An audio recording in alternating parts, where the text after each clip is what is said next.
it's widely acknowledged that something has to be done to improve voter participation. As a result, the state is implementing a new way to vote. But will it work?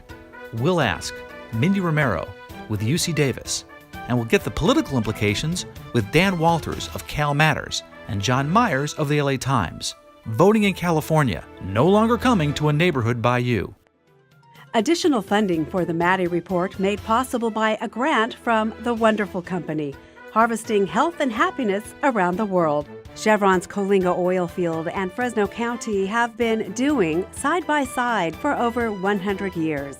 Learn more at doers.com.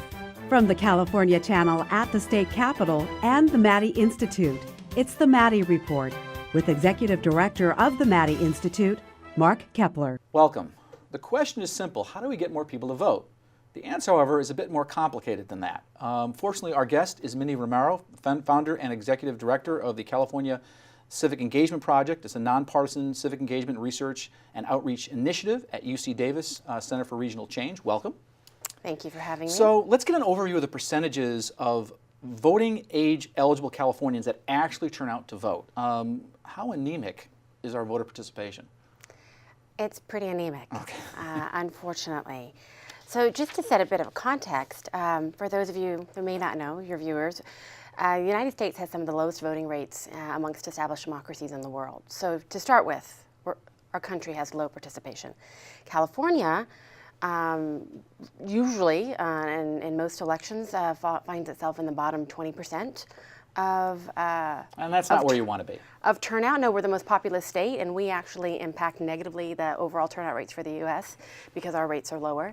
And then within California, not only are they low, but we have pretty significant disparities in turnout across groups. So by race, ethnicity, Yeah, I want to ask you about income. that. So there's different demographically who votes? Very much so, yeah. So in our most recent election, right, November 2016, for instance, our eligible turnout, so that's the percentage of those who are eligible to vote, adult citizens who actually voted, was about 58%. That actually was a good year, comparatively speaking, our second highest eligible turnout in quite a long time. And so that's low, but then when you look at Latinos as a group, eligible turnout, 46%, Asian Americans, under 40%, young people, 36%, age 18 to 24. That seems to be a real problem, it's young people voting. And if you compare young to older, right. Much even larger gap in terms of turnout. And the story is that that's consistent, whether it's a high turnout election year, whether it's a good year, whether it's a low year, no matter what, we know we're going to see significant disparities. The question is, are they going to narrow a little bit or widen a little bit? Typically in higher turnout years, the disparities narrow a little bit.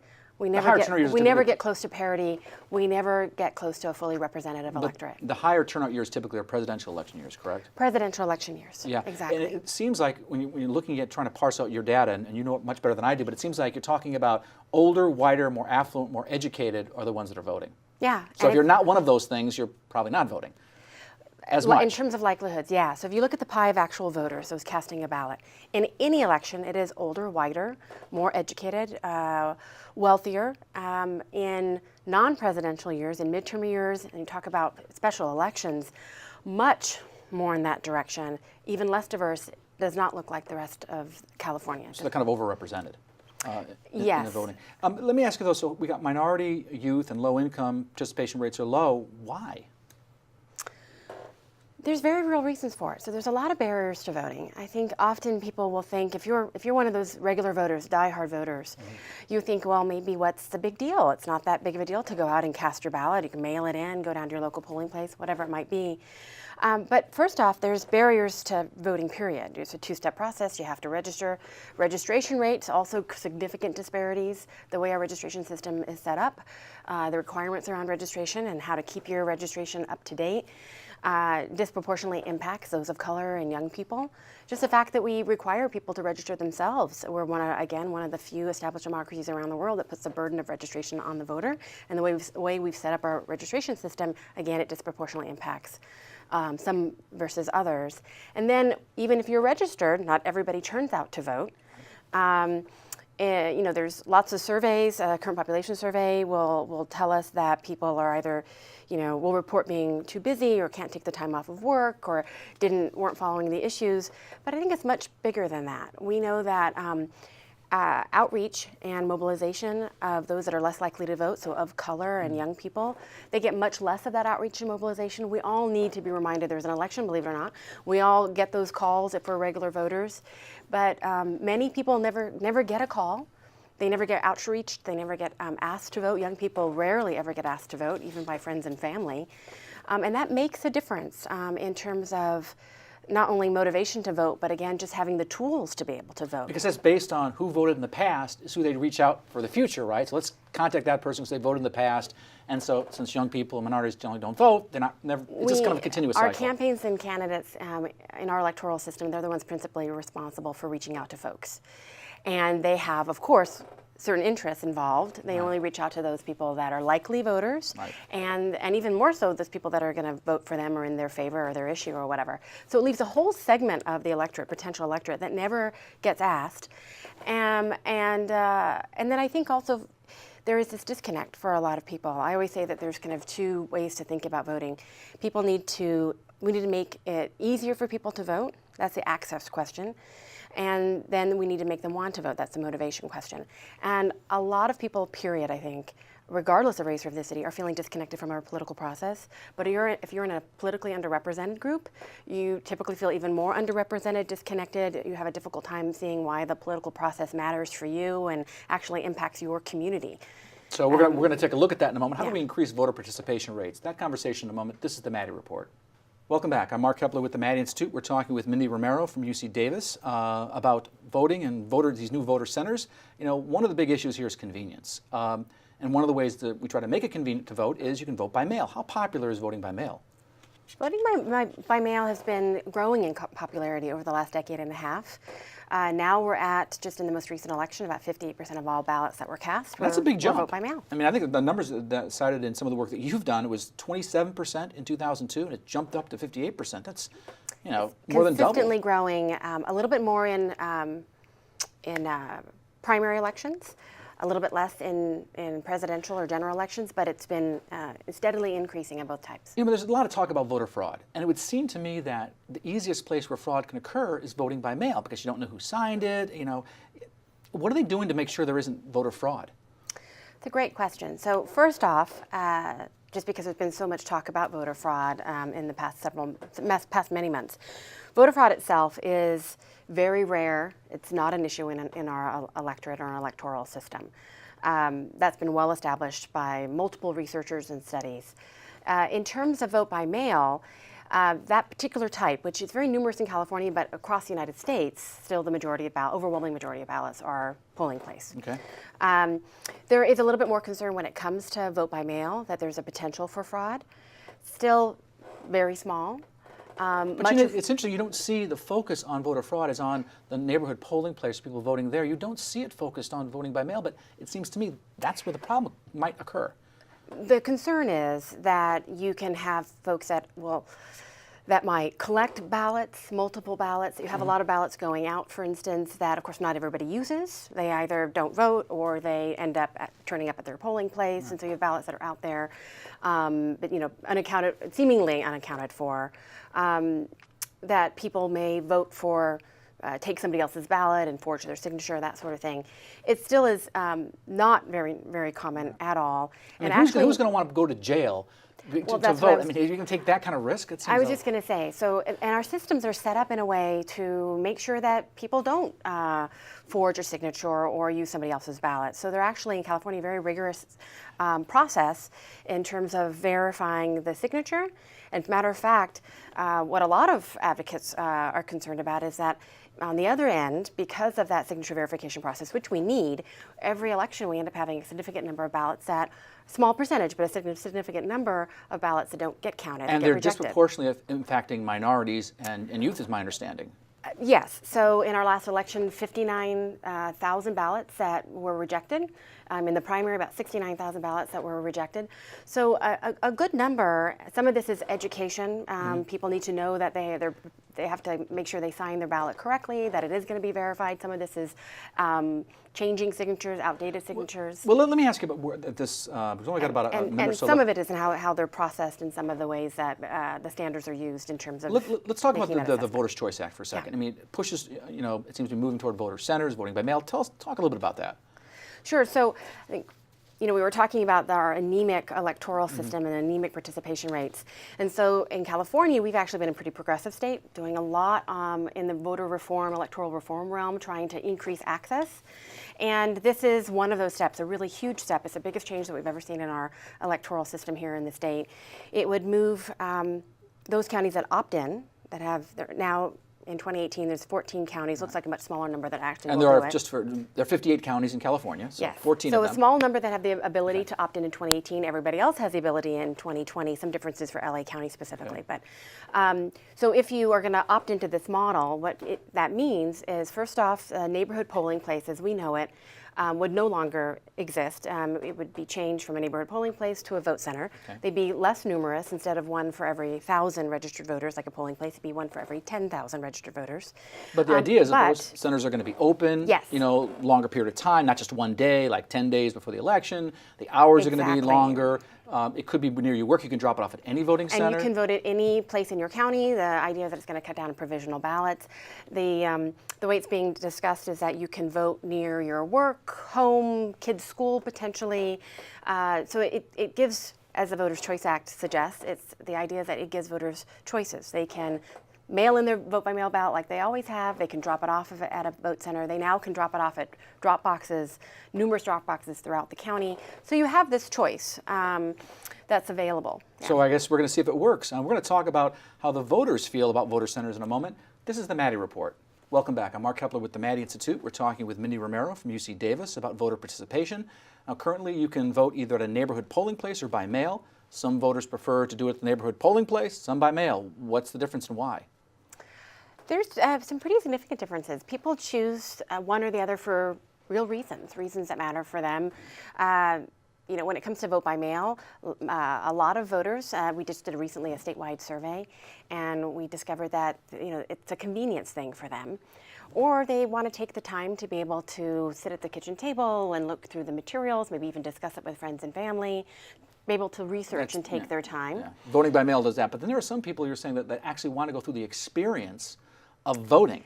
Yeah, so nearly all of the folks that we surveyed that were typically polling place voters, said that the experience of voting at the polls in their neighborhood polling place was significant for them, and it was a reason why they were doing that.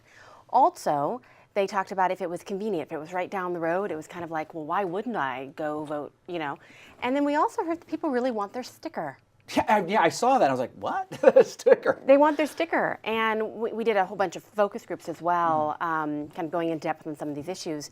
And we learned in those that people want their sticker because they want to model for their kids. They want to show it off at work all day. They want to hopefully get a freebie somewhere along the way, maybe a cup of coffee, even though they maybe shouldn't legally.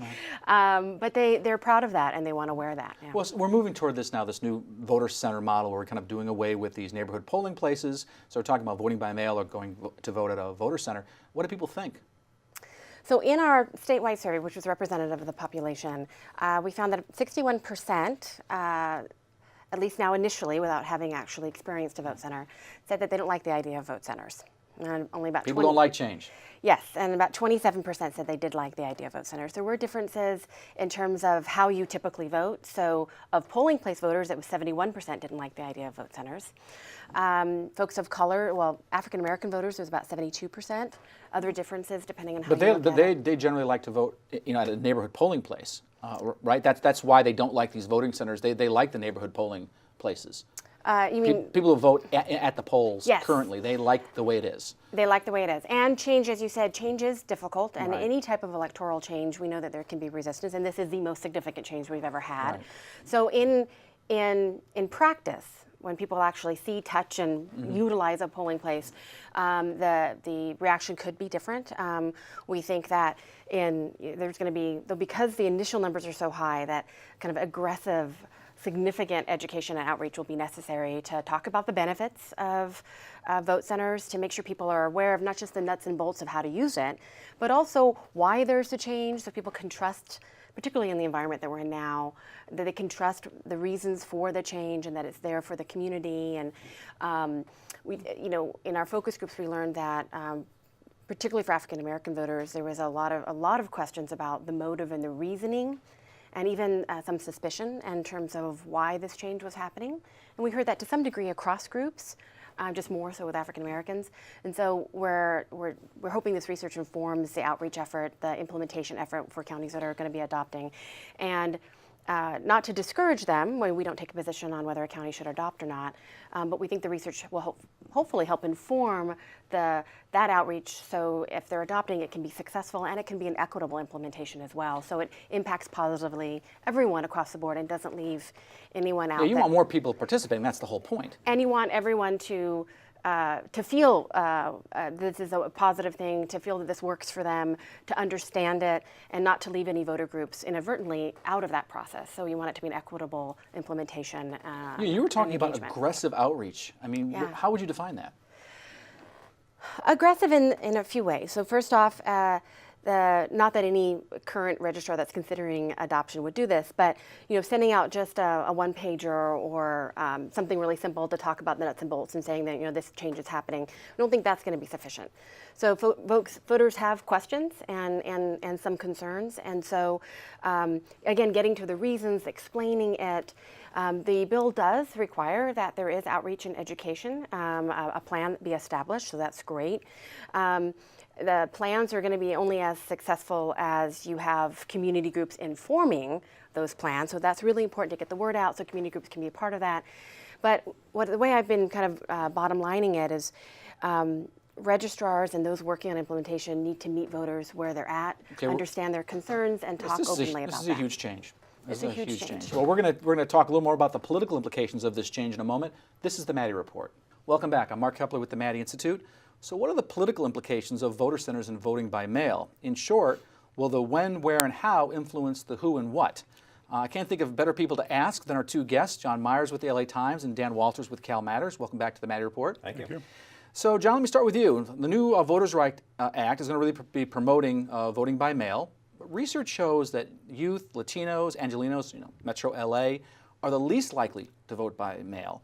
Research also shows that youth and non-English language voters who do vote by mail are the most likely to have their ballots rejected, signature, things of that nature. Is this going to hurt the Democrats or help the Democrats? I don't know. I don't know that there's a great calculation yet on any party, but I do want to talk about it is the great unknown, I think, in terms of where California elections are headed. Just to back up for a moment for people who are watching, it's a reminder that only a handful of counties can roll this out at the beginning in 2018. Other counties could go online in 2020. It is optional. They don't have to do it, but it is trading neighborhood polling places for absentee ballots, vote by mail. There are a lot of questions here. Voter education, exactly, by subset of voters. You look at some of the research that says that voters in communities of color often like the neighborhood polling place experience where they talk to people, where they have conversations. Partly this is about people saying, look, elections are changing, people's lives are changing, we've got to honor the trend toward vote by mail. But there's a lot that has to be figured out there. It is not a small thing. 2018 is going to be a pretty important year for California politics, governor's race, et cetera, but not a presidential election year, so voter turnout may be down. What does that mean for the Democratic supermajorities in both houses? Well, as we see the experience of 2014, which was the last off-year election, voter turnout was record low in both the primary and the general election, only 25% in the primary. Part of that was because for other political purposes, they had taken initiatives off the ballot, the primary ballot, so that killed turnout, among other things. You'll probably see another low turnout election. It might not be as low as it was in 2014 because you are going to have real contests for governor, probably. So that's going to. But what if it's two Democrats? It probably will be two Democrats, and yeah, but they'll will that depress probably turnout? Be better turnout than we got in 2014. Now, a couple of things about the mail ballot. Number one, all political law changes have some political effect. You change the rules of the game, you change the game in some way. And in terms of the going to mail ballot, it changes the whole cycle of politics because if voters are voting before Election Day, then all those last-minute appeals don't work and everything. Then you have to campaign in an entirely different way when people can vote at home maybe a month before the election. A lot of timing. And finally, a cautionary note for the Democrats is they did this once before. They loosened up the rules on absentee voting, or what we used to call absentee voting, back about 1980 or so, thinking it was going to help them. What it turned out to do was to elect George Deukmejian as governor of California in 1982. He lost on Election Day, but won because of absentee ballots. The Republicans had taken advantage of the liberalized rules, and the Democrats hadn't. They thought it was going to help them. It turned out it cost them the governorship for 8 years. Do you want to mention anything further? Well, I think again, you're absolutely right. I mean, there is a calculation there about who's going to ultimately benefit, but so many people are now using the vote by mail, and I think they think that there's a trend there, but it is changing campaigns. Right. It absolutely is, and we don't know what turnout's going to be next year. Let me just say a guy you may want to talk about it in a moment. 2 words, Donald Trump. He's not on the ballot, but I don't think he won't be talked about, and as a result, the people I talk to don't know what the electorate's going to look like. You don't know if he was going to drive turnout? Well, anger, frustration, rooting out Republicans out of the California congressional delegation. I have no idea. Or maybe just being turned off by the whole specter of politics. Absolutely. Perhaps. Well, let me ask you about the presidential primary that they're moving up from June to March. Is that going to increase voter participation in 2020?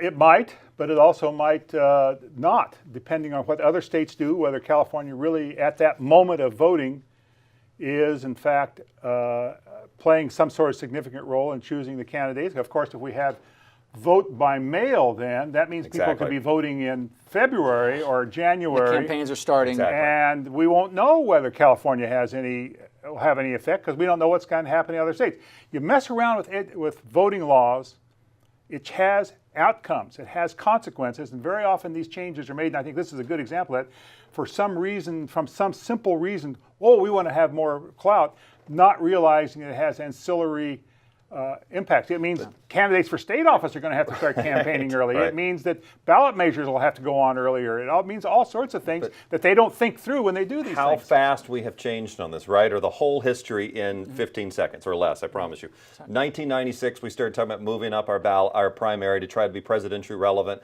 We went through ups and downs through 2008, which it kind of worked in the Clinton-Obama race. 2011, the state said, to heck with it, it's not working. Brown signed that law, and now he signs the law moving it back to March. We are desperately trying to be relevant in the national debate. Do you think we will be? I don't know. Let me say this. I don't think this is driven by any great public desire to change things. I think this is driven by Democratic politicians in the Capitol wanting themselves to be relevant, to be presidential kingmakers, to be players, and they are jealous of these people in New Hampshire and Iowa, places that they get quoted in the national press and they get all this attention, and they don't get any attention in California. It's just basically a couple of people jumping up and down and say, play, me. Of course, it might have some effect if Kamala Harris is in there. I was going to say, it might have some effect for Eric Garcetti. Isn't that the parlor game? If you had a Californian running for president, don't know that we would, and then that could be the favored son or daughter and find a whole lot of delegates. Who knows? On the other hand, if you can't win your own state, you're deader than a doornail. Okay, I guess we'll see. I want to thank our guests Dan Walters from Calmatters, John Myers from the LA Times, and Mindy Romero from UC Davis